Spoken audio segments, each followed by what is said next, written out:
Sénégal, bonjour. Monsieur le Président, chef de l'État, son Excellence Bassirou Diomaye Diakhar Faye, à l'Assemblée Générale, à l'Assemblée Générale de l'ONU. Et l'astre de Anne, comprenez, le soleil quotidien, de retenir et faire retenir un discours qui fera date. En date de ce jour, en date de ce jour, il conviendrait de retenir, d'après cette fois, Vox Populi, les 4 vérités, les 4 vérités du président Diomaye à l'Assemblée nationale de l'ONU. Bon, tribune quotidienne pendant ce temps, de s'intéresser au parrainant là-bas, pour ne pas dire au coup de pied dans la fourmilière, voire au Punkeli Mamou Kourbaï signé Birahim Seck. En tout cas, monsieur le coordonnateur du Forum civil prévient le président Diomaye. En quoi faisant? En soutenant, d'après Tribune quotidien, la trajectoire prise par l'initiative de reddition des comptes n'est pas, alors là, pas du tout bonne. Bon, Birahim Seck, toujours dans Tribune quotidienne, de considérer à plus d'un titre que la partialité neutralise la reddition des comptes. Tout compte fait. La justice a besoin de temps pour faire son travail et le faire bien, surtout en matière de criminalité économique et financière, dira toujours Birahim Seck du Forum civil, dans Tribune quotidienne ce matin. L'autre journal qui s'intéresse justement à cette actualité s'appelle Les Échos. À la une du quotidien en question, on peut lire poursuite contre l'ancien directeur général de la LONASE, le domicile de Lat Diop Ngoné Latyr, perquisitionné, mais rien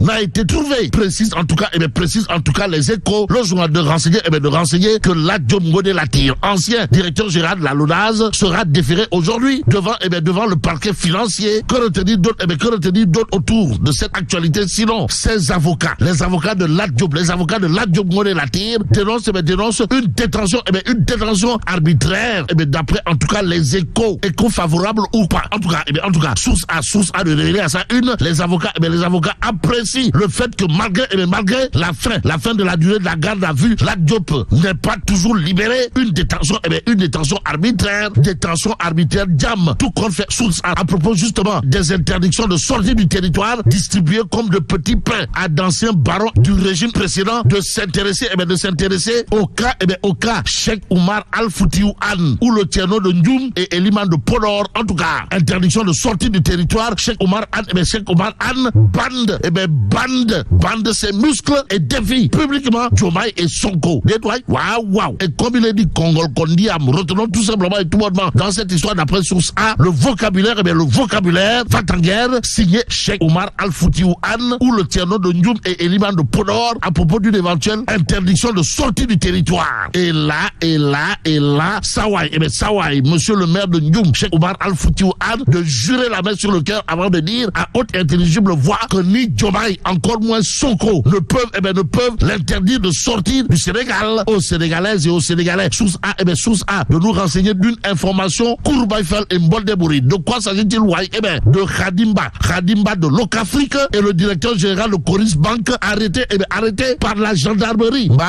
Bon, Sawai, Khadimba de Locafrique et le directeur général de Coris Bank dans le panier à salade de la gendarmerie pour le Niouf ou la Tôle, en attendant d'avoir une idée claire dans cette histoire. Retenons en tout cas ce que nous livre source A. Comprenez, 60 milliards de fraude douanière, présumée. En d'autres termes, Khadimba de Locafrique et le directeur général de Coris Bank arrêté par la gendarmerie. Il s'agit là, d'après source A, d'une histoire de 60 milliards de fraude douanière présumée. En attendant, intéressons-nous bien entendu à l'évidence quotidienne ce matin, le journal au chapitre de la représentation à l'Assemblée nationale, pour mieux prendre en compte leurs préoccupations, de nous apprendre que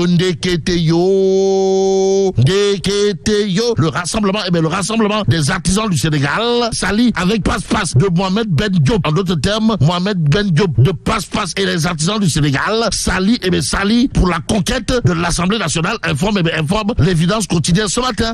Il convenait de retenir d'après le journal que pour mieux prendre en compte les préoccupations du rassemblement des artisans du Sénégal, et Dieu envoya Mohamed Ben Diop de Passe-Passe. Bon, passons en tout cas à une autre actualité, toujours dans l'évidence quotidienne. Le journal de parler de grandes retrouvailles, de la famille libérale aux allures de Mbolowad. Histoire de révéler Pape Diop a eu raison sur l'histoire. L'histoire retiendra également, d'après cette fois Tribune quotidienne, que Dieu est grand, mais le Djambar en chef de Gumsebop, comprenez, le Khalif général Koulou Djambar et leader de Gumsebop, Bougad Guedadi, n'est pas petit. L'Oukhawé appétit. Eh bien, Tribune continue de nous renseigner que Gomsobop, eh bien, Gomsobop se massifie. Nettoie. Waouh. En tout cas, Sabali Biagui, maire, eh bien, maire de Saraya, eh bien, rejoint Bougan, le calife général des Djambar de Gomsobop. Bon, Saraya, derrière, son maire pour le développement de la commune, Gomsobop, Gomsobop s'engage contre une assemblée nationale partisane. Informe toujours Tribune, le journal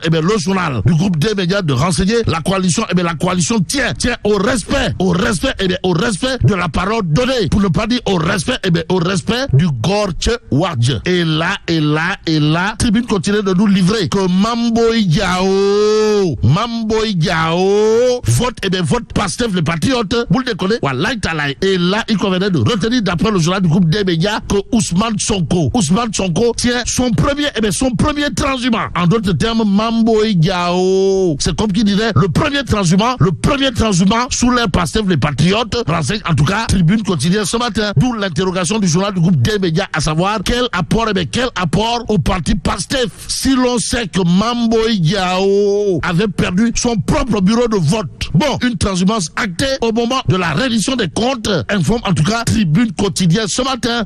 Retenons d'après le journal que Sawai Mamboy Diao vote désormais Pastef les patriotes. En attendant, intéressons-nous à l'As quotidien ce matin, le journal de révéler suspension du processus électoral. A-t-elle saisi la Cour de justice de la CEDEAO? Nettoie. Waouh. Même s'il est dit coule fesse l'eau, molle yaplo, il convenait de retenir le titre de critique ce matin. Le journal d'indiquer législative anticipée, le bulletin unique encore déterré. Qu'à cela ne tienne, Li quotidien de révéler législative anticipée. A-t-elle attaque le décret de Diomaye. Au même moment, Direct News s'intéresse à toute autre chose. De quoi s'agit-il? De stratégie nationale de développement 2025-2029. Et là, il est question du projet de Diomaye dévoilé. Waouh. Bon, l'observateur pendant ce temps de révéler à ça une état des lieux, situation socio-économique, les détails des ruines entre guillemets, en tout cas, près de 161 milliards perdus chaque année à cause de la fraude et l'évasion fiscale, informe l'observateur L'Obs. Que dit d'autre autour justement des détails des ruines d'après l'observateur L'Obs, sinon un déficit budgétaire chronique. En attendant, passons à ce qui défait aujourd'hui la chronique pour terminer avec Vox Populi. Le journal de parler de fortes pluies d'hier. Pourquoi faire? Pour nous dire Dakar renoue avec les inondations. Et là, mais la tidong de Allah. Bon, que Dieu préserve le Sénégal.